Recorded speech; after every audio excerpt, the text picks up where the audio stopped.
Le problème de Uber, comme de l'ensemble des autres plateformes, que ce soit le cab, chauffeur privé, ou bien dans d'autres secteurs de la livraison à domicile, Take It Easy, Foodora, parce que Take It Easy n'existe plus, on est face à des multinationales qui font croire qu'elles font juste de la mise en relation entre des clients et des travailleurs, mais qui sont en fait en statut d'auto-entrepreneur, et leur objectif c'est d'organiser un dumping social de folie.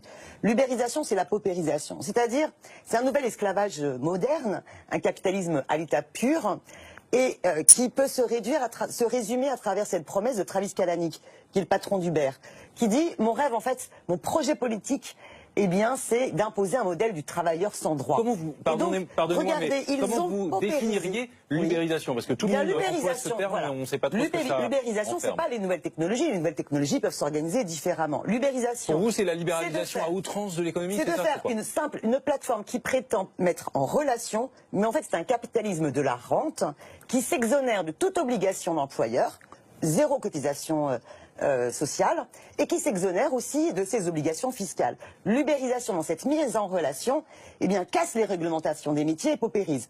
Au niveau du taxi, ils ont paupérisé le taxi en ne respectant aucune des réglementations, et ils exploitent et surexploitent des chauffeurs VTC à qui ils avaient promis de bonnes rémunérations. Sachez par exemple que les chauffeurs VTC, par exemple, pour Uber, mais c'est vrai pour le cab, pour chauffeurs privés, on leur a promis des bonnes recettes. Résultat, ils ont baissé les courses, mais là dernièrement, ils ont encore augmenté et ils ont passé de 20 à 25% la part qu'ils se font en tant que plateforme sur les transactions. Et la plupart des chauffeurs de VTC gagnent le SMIC. Tout de même, Christophe Lefebvre... En faisant plus de 70 heures par semaine. C'est vrai. C'est vraiment les tâcherons du 19e siècle. On leur disait au début, vous gagnerez 3 000 euros par mois. On leur disait ça.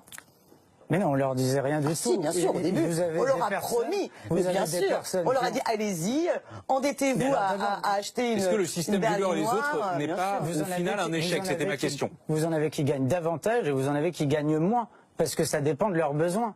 Quelqu'un qui utilise la plateforme Hitch, par exemple, c'est pour arrondir ses fins de mois. Parce vous savez qu'ils font tous un métier illégal, parce qu'ils ne respectent pas les lois en vigueur. Et on les laisse, par exemple, au mépris des réglementations, aux aéroports, faire du débauchage de clients quand les chauffeurs de taxi attendent pendant plus de 3 heures dans le respect des réglementations en vigueur. Eh bien, le problème, c'est la loi. C'est la loi qu'il faut changer. Parce qu'en réalité, ça joue... Mais vous imaginez les problèmes de sécurité routière? Si vous voulez, c'est n'importe qui avancer près du débarquement sans aucune réglementation et faire 15 heures de course par jour. Vous imaginez les accidents qu'on a en ce moment avec le développement des VTC? C'est totalement impensable. C'est contraire à l'intérêt général.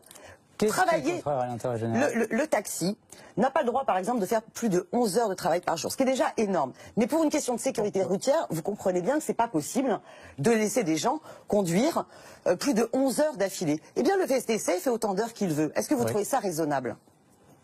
Je pense pas que quelqu'un va s'amuser à rouler plus de 12 heures jusqu'à 18 heures.